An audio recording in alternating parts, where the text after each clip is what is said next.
국내 조선사가 생산기지 확보를 위해 해외로 눈을 돌리고 있습니다. 과거 국내 조선사의 해외 조선소 전략이 대부분 실패로 돌아갔다는 점에서 우려가 나오기도 하지만 앞선 사례에서 얻은 교훈을 바탕으로 새로운 성공 스토리를 만들 수 있다는 의견도 적지 않습니다. 최근 박승용 HD 현대중공업 COO 부사장은 글로벌 조선해운 전문 매체 트레이드윈즈와 인터뷰에서 시장 점유율을 유지하면서 산업을 장기적으로 이끌기 위한 길을 찾아야 한다며 해외에 조선소를 마련하는 방안을 고려 중이라고 전했습니다. 하나오션도 미국 필라델피아에 위치한 필리조선소의 인수를 검토 중인데요. 최근 열린 2023 서울국제항공우주 및 방위산업 전시회에서 이용욱 하나오션 특수선 사업부장 부사장은 미국뿐만 아니라 호주 등 다른 지역도 살펴보는 중이라며 해외 조선소 확보를 전략적으로 추진하고 있다는 사실을 밝혔습니다. HD 현대중공업은 비용 절감, 하나오션은 방산 사업의 해외 현지 진출이 주 목적인데요.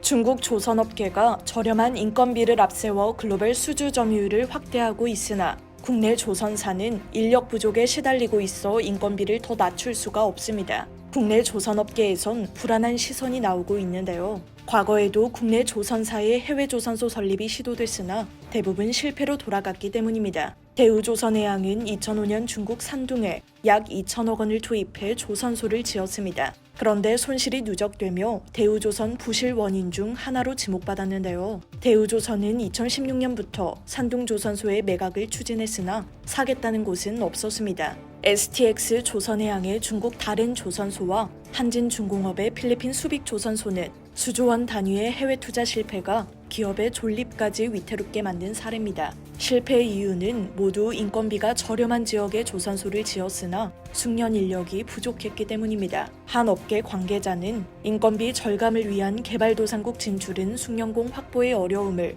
성숙한 현지 시장의 공략을 위한 선진국 진출은 인건비 문제를 마주하게 된다고 진단했습니다. 실패 사례가 많았던 탓에 국내 조선업계는 해외 생산기지에 대한 인식이 좋지 않습니다. 그러나 성공 사례가 없는 것은 아닌데요. 바로 HD 한국조선해양의 자회사 현대미포조선이 1996년 베트남에 설립한 현대베트남조선입니다. 현대베트남조선은 수리 조선소로 시작해 현지 직원의 선박 노하우를 축적시킨 뒤 2008년 신조 사업을 병행하기 시작했습니다. 완전히 신조 조선소로 전환한 건 2011년입니다. 애초부터 숙련공 육성에 충분한 시간을 투자하겠다는 전략적 준비가 있었던 셈이죠. 현대미포조선은 현대베트남조선의 물량을 배정할 뿐만 아니라 공정관리나 설계 등 리스크 요인 관리에도 직접 참여하고 있습니다. 이를 바탕으로 현대베트남조선은 인건비 절감과 숙련공 육성, 철저한 납기 관리까지 모두 가능하게 됐습니다. 업계 관계자는 국내 조선업계의 경영 환경이 녹록지 않은 만큼